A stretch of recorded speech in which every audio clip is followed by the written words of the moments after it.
రాంబాబు అన్న కారును అడ్డగిస్తే రాంబాబు అన్న వాళ్ళ బూతులు తిట్టినందుకు రెస్పాన్స్గా రియాక్ట్ అయ్యాడు ఆయన. ఆ రియాక్ట్ అయ్యే దాంట్లో ఆయన నోట్లో నుంచి ఒక్కడే ఉండడం వల్ల ఇంతమంది చుట్టుముట్టి ఆయనను కారును బాదుతా ఉన్నారు. ఒక వైపున ఆయన మీద దాడి జరుగుతూ ఉంది, మరోవైపున ఆయన తిరుగుతూ ఉన్నారు. అలాంటి సందర్భంలో ఆయన కూడా నోట్లో నుంచి 2-3 తిట్లేమన్నా తిట్టాడు. ఒక రియాక్షన్గా జరిగింది. నేను అడుగుతా ఉన్నా ఇదే చంద్రబాబు నాయుడు గారిని, ఇదే పవన్ కళ్యాణ్ గారిని, ఇదే నారా లోకేష్ గారిని అడుగుతా ఉన్నా, మీరు తిట్టే తిట్టులకు ఎటువంటి రియాక్షన్ అవసరం లేదు. మీ మీద ఎటువంటి అటాక్ లేకుండానే మీరు రొటీన్గానే తిరుగుతూ ఉన్నారు. ఈ మాదిరిగా ఇదేమి కొత్తగా జరిగేదేమీ కాదు. మీరు తిరిగితే ఒక రకంగా ఉంటుంది. అంబటి రాంబాబు అన్న ప్రాణం మీదకి వచ్చినప్పుడు రియాక్షన్గా ఆయన తిరిగితే మాత్రం ఇంకొక రకంగా దాన్ని చిత్రీకరిస్తూ ఉన్నారు. అయినప్పటికీ కూడా రాంబాబు అన్న ఇంటికి వచ్చి 10:30కు అది జరిగితే 10:30, 11:30 గంట 10:30 ప్రాంతంలో అది జరిగితే ఆయన ఇంటికి వచ్చి 12 గంటలకు 1 గంటకు ఆ ప్రాంతంలో ఇంట్లో తాను ప్రెస్ మీట్ కూడా పెట్టి జరిగిన విషయమంతా కూడా వివరించి, ఆయన పెద్ద మనిషి కాబట్టి, సంస్కారం ఉన్న వ్యక్తి కాబట్టి ఆయన నేను తిట్టకుండా ఉండాల్సింది అని కూడా చింతిస్తూ చెప్పాడు. అంటే తన మీద దాడి జరుగుతూ ఉన్నా, తనను ఒకవైపున తిరుగుతూ ఉన్నా, అప్పుడు భావోద్వేగంలో ఆయన 2 తిట్లు తిట్టినందుకు ఇంటికి వచ్చి బాధపడి ప్రెస్ మీట్ పెట్టి మీడియా సమక్షంలో ఆయన దీనికి వివరణ ఇస్తూ, అయినా నేను తిట్టకుండా ఉండింటే బాగుండేది, నేను చింతిస్తున్నాను అని సంస్కారం కలిగిన వ్యక్తిగా అంబటి రాంబాబు అన్న వివరణ కూడా ఇచ్చాడు. అంతటి సంస్కారం ఉన్న వ్యక్తిని నిజంగా చేతనైతే పొగడాలి, నిజంగా చేతనైతే పొగడాలి. తప్పు చేశాడు, వాళ్ళు చేసిన దానికి, వాళ్ళు తిట్టిన దానికి, వాళ్ళు ఆయన కారు మీద దాడి చేసినప్పుడు జరిగిన భావోద్వేగ పరిణామంలో కూడా ఆయన ఒకవేళ తిట్టింది తప్పే అయితే క్షమాపణ అని చెప్పన్నట్టుగా తాను చింతిస్తూ చెప్పినప్పుడు శాతనైతే తనను చేసిన మంచి పనికి పొగడాలి. కానీ వీళ్ళేం చేశారు, దాన్ని వక్రీకరిస్తూ, దాన్ని ట్విస్ట్ చేస్తూ ఏకంగా అంబటి రాంబాబు అన్నను హత్య చేయడానికి,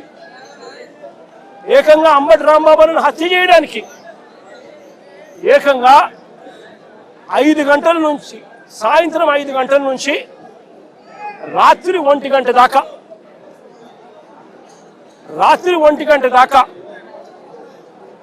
సాయంత్రం 5 గంటల నుంచి రాత్రి 1 గంట దాకా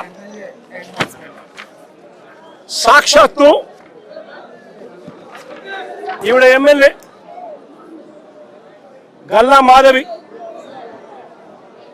ఇక్కడ మనుషులను వేసుకొని వచ్చి ఈవిడ ఆధ్వర్యంలోనే రాంబాబు అన్న ఇంట్లో దాడి, 5 కార్ల ధ్వంసం, అద్దాలు ఇంట్లో ఇరిగిపోయినాయి, సామాన్లు ఇంట్లో ఇరిగిపోయినాయి, పక్కనున్న ఆఫీసులో మొత్తం అన్ని పగలగొట్టేసినారు. ఇంట్లో ఆడవాళ్ళు ఉన్నారు. ఆడవాళ్ళ ప్రాణాలకు నష్టం జరిగే విధంగా తిడుతూ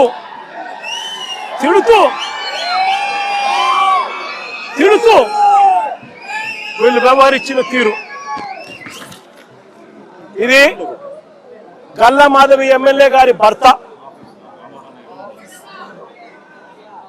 సాక్షాత్తు అంబటి రాంబాబు అన్న ఆఫీసును పగల కొడుతూ ఆ రూమ్లో ఉన్నప్పుడు ఫోటో. నేను అడుగుతా ఉన్నా,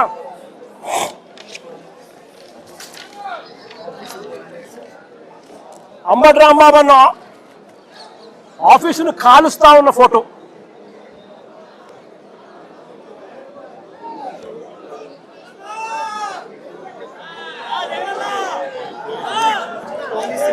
నేను అడుగుతా ఉన్నా, ఇవన్నీ పోలీసుల సమక్షంలోనే 5 గంటల నుంచి ఇవన్నీ జరుగుతూ ఉంటే 5 గంటల నుంచి రాత్రి 1 గంట దాకా ఇవన్నీ జరుగుతూ ఉంటే పోలీసుల సమక్షంలోనే 5 కార్లు ధ్వంసం చేశారు. ఇల్లు మొత్తం, ఆఫీసు మొత్తం తగలబెట్టారు. ఆఫీసులో సామాన్లన్నీ విరగొట్టారు. ఇంట్లో ఉన్న అద్దాలన్నీ పగలగొట్టారు. ఇంట్లో ఆడోళ్ళు ఉండాలని కూడా చూడుకోకుండా ఏకంగా ఇంట్లోకి వచ్చే కార్యక్రమం చేశారు పోలీసుల సమక్షంలోనే.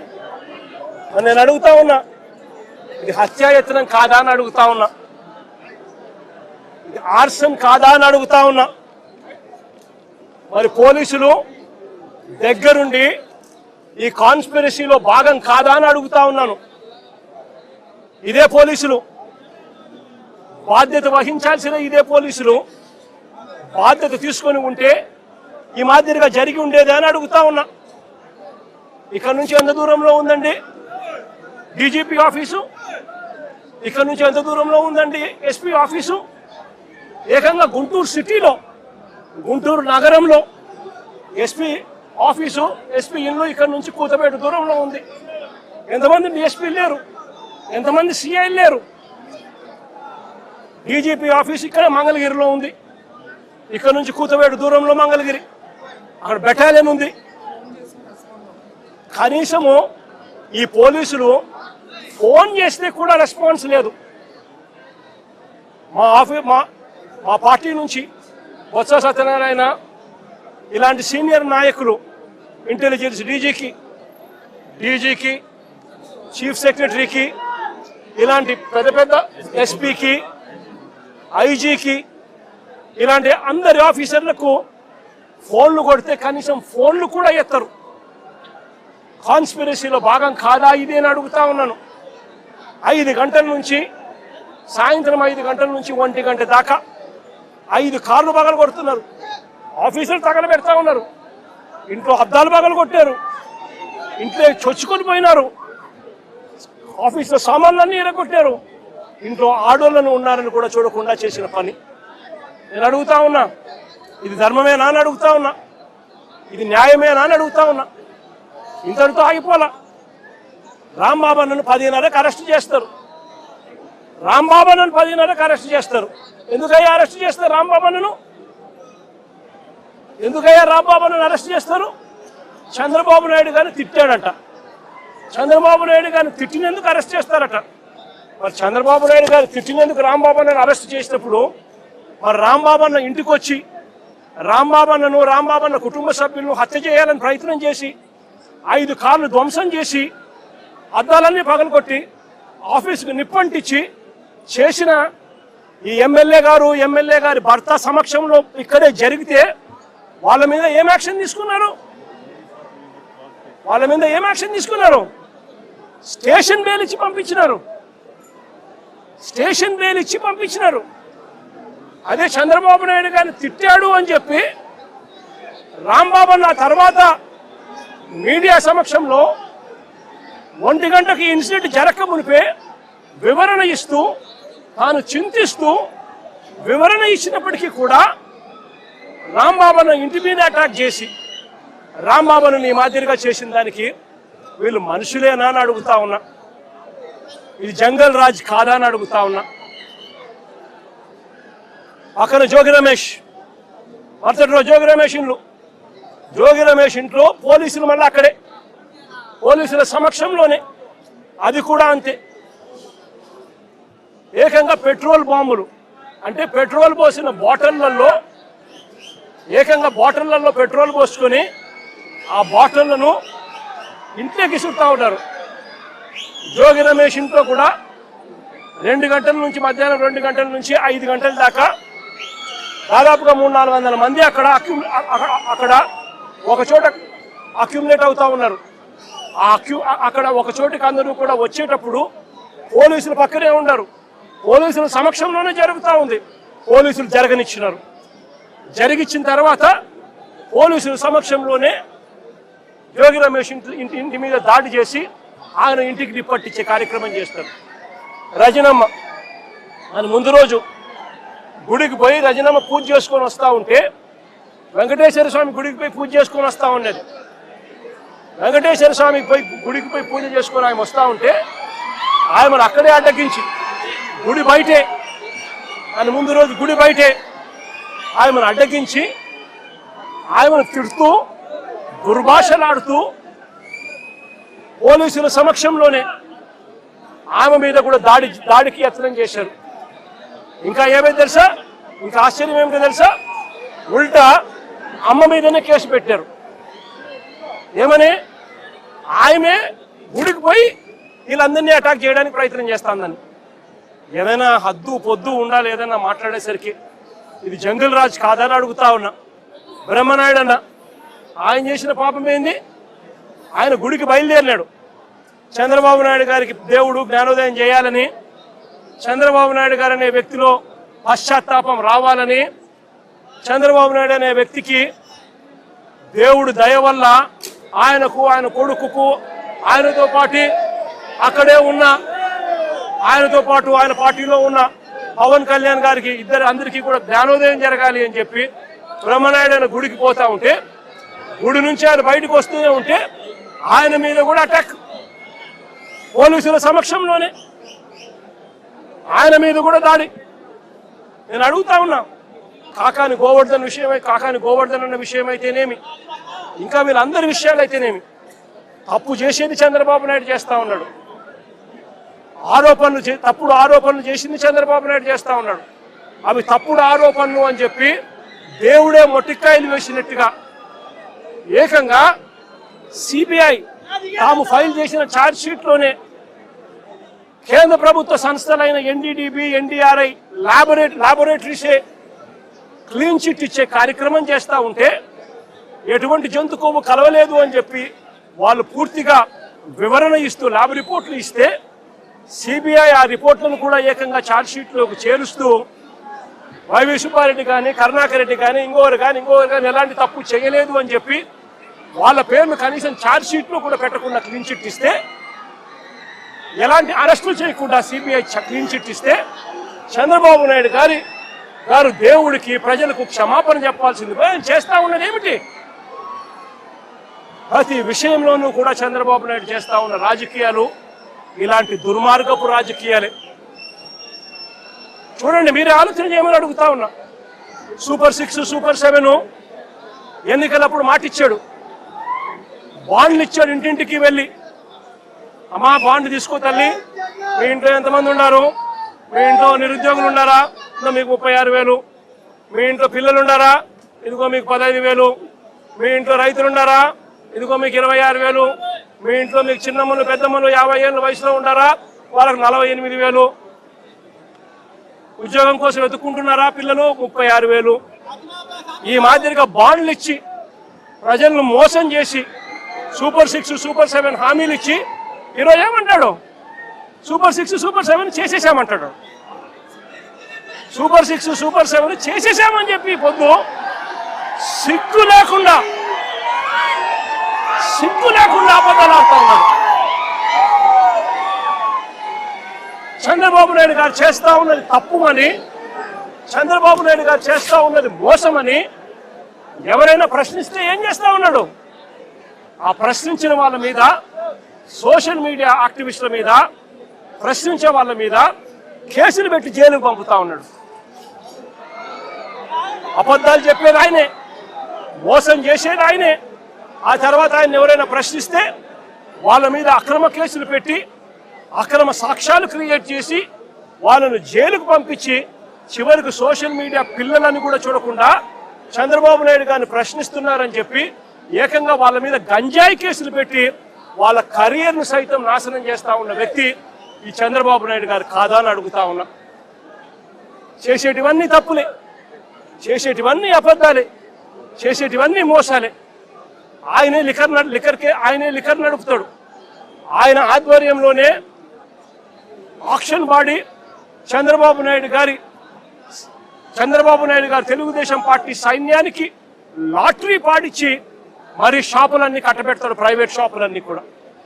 ఆ ప్రైవేట్ షాపుల ఆధ్వర్యంలోనే ఏకంగా ఎమ్మెల్యేలు దగ్గర ఉండి ప్రతి గ్రామంలో ఆక్షన్ పాడుతూ బెల్ట్ షాపులన్నీ కూడా నిర్వహిస్తున్నారు. షాపుల పక్కనే, లిక్కర్ షాపుల పక్కనే పర్మిట్ రూములు, ఇల్లీగల్ పర్మిట్ రూములు నడుపుతూ పెగ్గులతో లిక్కర్ అమ్ముతా ఉన్నారు.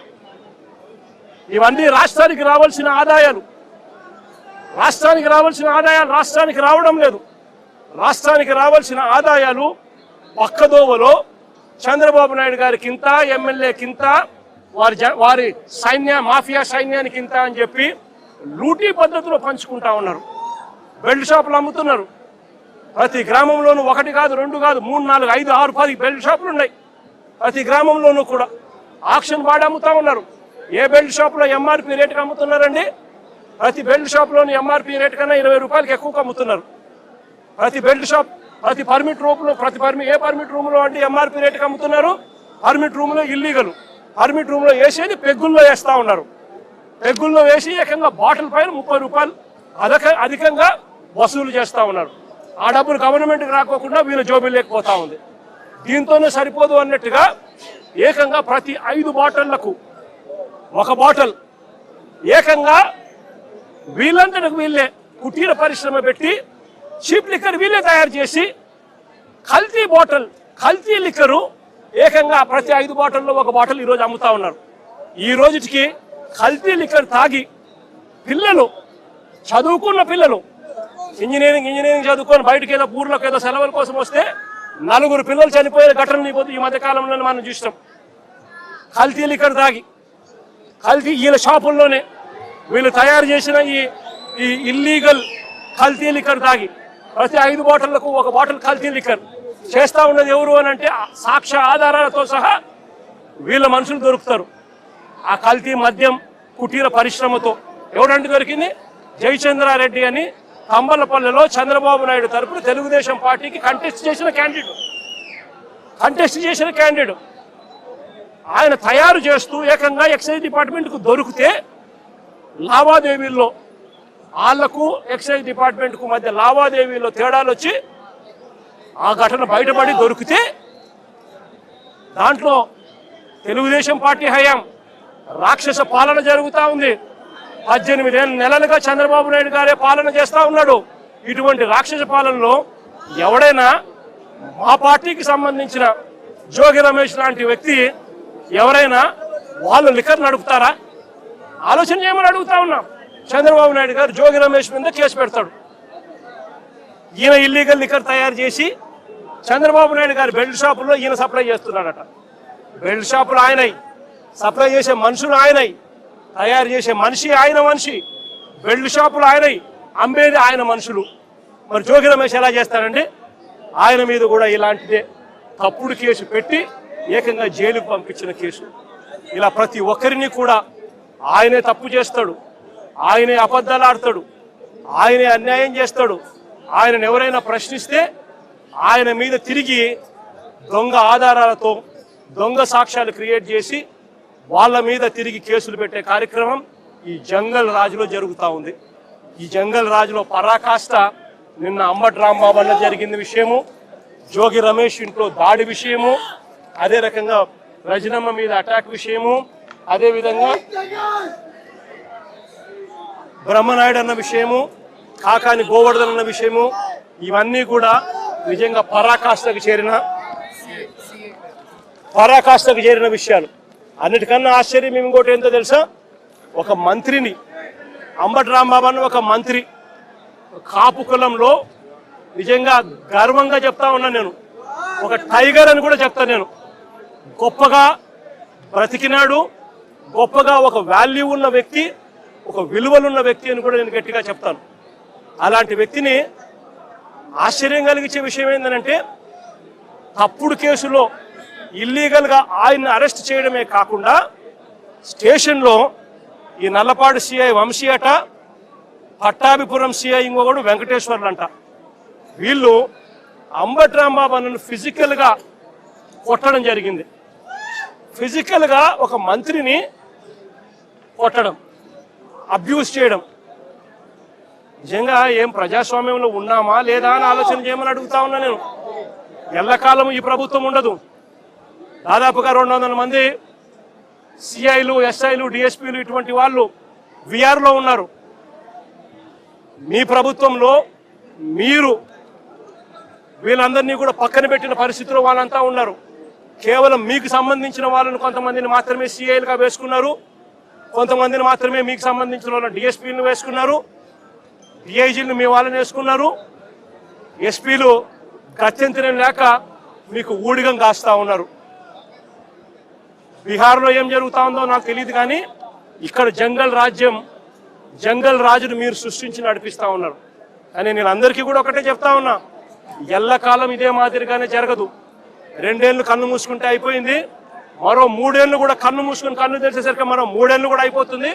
ఆ తర్వాత వచ్చేది మాత్రం మా ప్రభుత్వం అని చెప్పి కూడా ప్రతి ఒక్కరికి కూడా ఈ సందర్భంగా కూడా చెప్తా ఉన్నా.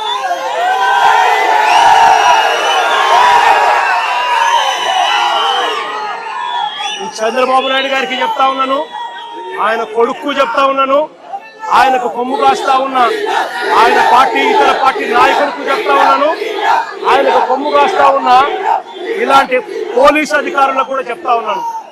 ఎల్లకాలం ఇలా అన్యాయం చేస్తా ఉంటే మాత్రం ఎప్పుడు కూడా దేవుడు చూస్తూ ఊరుకోవడానికి మాత్రం గుర్తుపెట్టుకోండి. ఖచ్చితంగా మీకు మొట్టికాయలు పడతాయి. రేపు పొద్దున మా ప్రభుత్వం వచ్చిన తర్వాత వీటి అన్నిటి మీద కూడా ఎంక్వైరీలు వేస్తాము, వడ్డీతో సహా చెల్లిస్తారు అని కూడా ఈ సందర్భంగా అందరికీ కూడా చెప్తా ఉన్నాం. అందరినీ కూడా బోన్లలో నిలబెడతాము, సాక్ష్యాలు ఆధారాలతో సహా యూనిఫామ్లు ఒక్కొక్కరికి కూడా ఇప్పించి వీళ్ళందరితో పాటు ఈ కాన్స్పిరసీలో భాగమైన ఇతర రాజకీయ నాయకులు ఎవరెవరైతే చేసినారో వాళ్ళందరినీ కూడా ఒక్కలో పెట్టి న్యాయం జరిగేట్టుగా వడ్డీతో సహా వీళ్ళంతా కూడా చెల్లించే పరిస్థితి కూడా వస్తుందని కూడా ఈ సందర్భంగా ప్రతి ఒక్కరికి కూడా హెచ్చరిస్తా ఉన్నా. జరుగుతూ ఉన్నది విషపూరిత విత్తనాలు నాటుతా ఉన్నారు. దయచేసి ఈ విషపూరిత విత్తనాలు నాటడం ఇప్పటికైనా ఆపండి. ఇది గన ఆపకపోతే గన రేపొద్దున ఈ విషపూరిత విత్తనాలు మీరొక్కరికే మీకు మాత్రమే వర్తిస్తాయని అనుకోవాకండి. ఈ రోజు వైఎస్ఆర్సీపీకి సంబంధించిన ప్రతి గ్రామ స్థాయిలో కూడా ప్రతి కార్యకర్త కూడా దెబ్బతినున్నాడు, ప్రతి నాయకుడు దెబ్బతినున్నాడు. మీరు చేస్తా ఉన్న అన్యాయానికి వీళ్ళంతా కూడా దెబ్బతిని ఉన్నారు. వీళ్ళంతా రేపొద్దున మా ప్రభుత్వం వచ్చినప్పుడు వీళ్ళంతా కూడా మీ విషపూరిత విత్తనాలు ఆ రోజు పెద్ద చెట్లు అయినప్పుడు వీళ్ళు కన్నా స్పందించే తీరు స్పందిస్తున్నప్పుడు మీకేం జరుగుతుంది అని కూడా ఆలోచన చేసుకోమని చెప్పి చంద్రబాబు నాయుడు గారిని గట్టిగా హెచ్చరిస్తా ఉన్నా. ఇప్పటికైనా బుద్ధి జ్ఞానం తెచ్చుకోండి. దేవుడు అంటే భయము భక్తి తెచ్చుకోండి. దేవుడు అంటే భయము భక్తితో బుద్ధి జ్ఞానంతో మంచి పరిపాలన ఇచ్చి ప్రజలకు మేలు చేసి వాళ్ళ గుండెల్లో స్థానం సంపాదించుకునే కార్యక్రమం చంద్రబాబు నాయుడు గారు చేయాలి. చేతనైతే సూపర్ 6లు, సూపర్ 7లు ఇటువంటివన్నీ కూడా అబద్ధాలు చెప్పకుండా మోసం చేయకుండా ప్రజలకు మంచి చేసి ఇచ్చే కార్యక్రమం చేయండి. మీ పుణ్యాన అని చెప్పి నిర్వీర్యమైపోయిన స్కూళ్లను బాగు చేయండి. ఫీజు రీయింబర్స్మెంట్ బకాయిలు 8 క్వార్టర్లు పిల్లలకి ఇంతవరకు ఇలా పిల్లలు చదువులు మానేస్తా ఉన్నారు. వాళ్ళ పరిస్థితి గమనించి వాళ్ళ చదువులను ఆదుకునే కార్యక్రమం చేయండి. ఆరోగ్యశ్రీ హాస్పిటల్స్ మూసేస్తా ఉన్నారు. పేదవాడికి వైద్యం అందని పరిస్థితిలో పేదవాడు ఉన్నాడు. ఆ ఆరోగ్యశ్రీ నెట్వర్క్ హాస్పిటల్కి ఇవ్వాల్సిన బకాయిలు క్లియర్ చేసి ఆ నెట్వర్క్ హాస్పిటల్ నిలబెట్టి వాళ్ళ పేదవాడికి ఉచితంగా వైద్యం అందించే కార్యక్రమం చేయండి. చేతనైతే ఆ 17 మెడికల్ కాలేజీలు మీ స్కాముల కోసం అమ్మకుండా ఆ 17 మెడికల్ కాలేజీలు పూర్తి చేసి పేదవాడికి, మధ్యతరగతి వాళ్లకు, ప్రజలకు మంచి చేసే కార్యక్రమం చేయండి. చేతనైతే రైతులకు గిట్టుబాటు ధరలు కల్పించే కార్యక్రమం చేయండి. చేతనైతే రైతులకు నువ్వు ఇస్తావన్నా ఇప్పటికే అన్నదాత సుఖీభవ 40,000 ఇస్తారన్నావు, కేవలం 10,000 ఇచ్చావు, 30,000 ఎగరగొట్టావు. ఆ 30,000 ఇచ్చి రైతులకు గిట్టుబాటు ధరలు ఇచ్చే కార్యక్రమం కూడా ఖచ్చితంగా జరిగించే కార్యక్రమాలు కూడా వ్యవసాయాన్ని చక్కబెట్టి ఖచ్చితంగా జరిగించే కార్యక్రమం మీద ధ్యాస పెట్టండి. ఇవేవి కూడా ధ్యాస లేదు, మన్ను లేదు, పాడు లేదు. చేసేదంతా కూడా అవన్నీ కూడా ఎట్లాగూ నిర్వీర్యం కాబట్టి, ఈయన చేసేటివన్నీ కూడా అబద్ధాలు మోసాలే కాబట్టి చేసేదంతా ఇంకా ఏమిటి, ఎవరైనా ప్రశ్నిస్తే ప్రశ్నించిన వారి గొంతును పట్టుకొని నలపడమే ఈయన చేసే పని. ఈయనకు వత్తాసు పలుకుతా ఉన్న కొంతమంది తొత్తులు లాంటి పోలీసులు, కొంతమంది తొత్తులు లాంటి అధికారులు ఈయనకు తోడుగా ఉండి నడిపిస్తా ఉన్న పని. అందరికీ ఇక్కడ జ్ఞానోదయం రావాలని చెప్పి కోరుకుంటా ఉన్నాను. ఇలాంటివి జరిగితే మాత్రం చూస్తూ ఊరుకునే కార్యక్రమం ఖచ్చితంగా ఉండదు. ఖచ్చితంగా స్పందన కూడా ఉంటుందని కూడా ఈ సందర్భంగా ఖచ్చితంగా చెప్తా ఉన్నాము. ఇలాంటి ఘటనలు జరిగితే రేపొద్దున రాష్ట్ర వ్యాప్తంగా కూడా బంధు పిలుపులు కూడా ఇచ్చే కార్యక్రమాన్ని కూడా వెనకడుగు వేయము, ఇంకా అడుగులు వేగంగా కూడా పడతాయి. ఇలాంటివి కన్నా ఆగకపోతే మాత్రం చంద్రబాబు నాయుడు గారిని గట్టిగా వార్నింగ్ ఇస్తూ చెప్తా ఉన్నాము. ఇష్యూస్ పెద్ద అవుతాయి. ఢిల్లీ లెవెల్లో కూడా NHRCకి కూడా రిపోర్ట్ కూడా కంప్లైంట్ కూడా ఇచ్చే కార్యక్రమం చేస్తూ ఉన్నాము. కోర్టుల తలుపులు తడతాము. సుప్రీంకోర్టులలో కూడా జరుగుతూ ఉన్న అన్యాయం గురించి కూడా చెప్పే కార్యక్రమం చేస్తాము. అన్ని రకాలుగా పోరాటాలు జరుగుతూనే ఉంటాయి. వైఎస్ఆర్సీపీకి సంబంధించిన ప్రతి కార్యకర్త చంద్రబాబు నాయుడు గారు ఈ మాదిరిగా చేస్తే భయపడతారు అని చంద్రబాబు నాయుడు అనుకుంటే చంద్రబాబు నాయుడు గారు మూర్ఖుడు అని చెప్తా ఉన్నాను. బంతి ఎంత బలంగా నేలకేసి కొడితే బంతి అంత బలంగా 4 ఇంతల వేగంతో పైకి లేస్తుంది అన్నట్టుగా వైఎస్ఆర్ కాంగ్రెస్ పార్టీ కార్యకర్తలు 4 ఇంతల వేగంతో ఇంకా రెచ్చిపోయి చంద్రబాబు నాయుడు గారి ప్రభుత్వాన్ని కూపటి వేలతో సహా పెకిలించి వేసే కార్యక్రమం కూడా జరుగుతుందని కూడా ఈ సందర్భంగా గట్టిగా చెప్తా ఉన్నాను.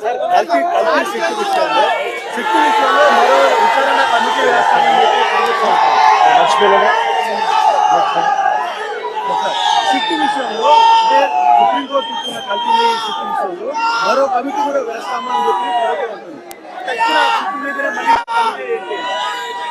చంద్రబాబు నాయుడు గారు అనే వ్యక్తి ఎలాంటి దుర్మార్గుడు, ఎలాంటి రాక్షసుడు అని అంటే తాను అబద్ధం చెప్పాడు అని, మోసం చేశాడు అని ప్రజలకంతా తెలిసిపోయింది. సిబిఐ స్వయంగా ఛార్జ్ షీట్లో వాళ్ళు వేసిన సిబిఐ వేసిన ఛార్జ్ షీటే అది చెప్తుంది. ఎటువంటి ఛార్జ్ షీట్లో వీళ్ళు ఎవరి పేర్లు పెట్టకపోవడము, ఎవరిని అరెస్ట్ చేయకపోవడము, అదే మాదిరిగానే NDDB రిపోర్ట్లు, NDRI రిపోర్ట్లు కూడా చంద్రబాబు నాయుడు గారు అనే వ్యక్తి చెప్పింది తప్పుడు ప్రచారము, తప్పులు అని చెప్పి కూడా ఏకంగా రిపోర్ట్లు కూడా వాళ్ళు ఇచ్చి ఆ రిపోర్ట్లు కూడా ఏకంగా సిబిఐ ఛార్జ్ షీట్లో కూడా పెట్టిన నేపథ్యంలో చంద్రబాబు నాయుడు గారు చేసిన తప్పులు రాష్ట్ర ప్రజలందరికీ కూడా తెలిసిపోయిన నేపథ్యంలో చంద్రబాబు నాయుడు గారు గోబెల్స్ ప్రచారంలో భాగంగా అబద్ధాలకు పదును పెడుతూ ఏకంగా ఇప్పుడు ఆయన ఇంకొక కమిటీ వేస్తారట. రాష్ట్ర ప్రభుత్వం ఇంకొక కమిటీ వేసి సిబిఐ చెప్పింది తప్పు, NDDB రిపోర్ట్ ఇచ్చింది తప్పు, NDRI ఇచ్చింది తప్పు, కానీ చంద్రబాబు నాయుడు వేసే ఆయన కమిటీ రిపోర్ట్ మాత్రం అదే మాదిరిగా చెప్పాలి అని చెప్తూ ఆయనకు కావలసిన విధంగా ఇంకొక రిపోర్ట్ వేసుకొని రాష్ట్ర ప్రజల మీద దాన్ని కూడా రుద్దే ప్రయత్నం కూడా చేస్తా ఉన్నాడనంటే ఇంతకన్నా దిగజారిపోయిన రాజకీయ నాయకుడు ప్రపంచ చరిత్రలో ఎత్తినా కూడా ఎక్కడా కూడా కనిపించడు అని సందర్భంగా చెప్తా ఉన్నాను.